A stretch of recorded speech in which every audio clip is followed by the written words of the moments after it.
Mobile phone charge নিয়ে বিভিন্ন সময় আমরা বিড়ম্বনায় পড়ে যাই।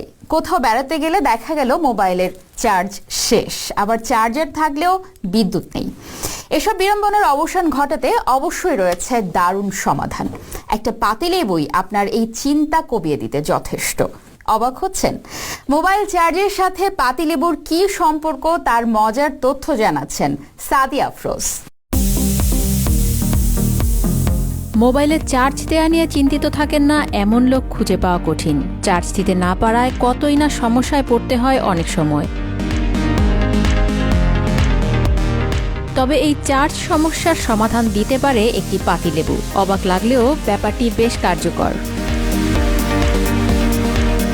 লেবু দিয়ে মোবাইল চার্জ দেওয়ার অনেক ভিডিও ইতিমধ্যে বিভিন্ন মাধ্যমে ভাইরাল হয়েছে, যেগুলোতে দাবি করা হচ্ছে পাতিলেবু দিয়েই মোবাইল ফোন চার্জিং সম্ভব। একটি লেবুকে কেটে 2 ভাগ করে চার্জারের পিন দুটি লেবুর কাটা 2 অংশে জুড়ে দিলেই আশ্চর্যজনকভাবে চার্জ হতে থাকবে আপনার মোবাইলটি।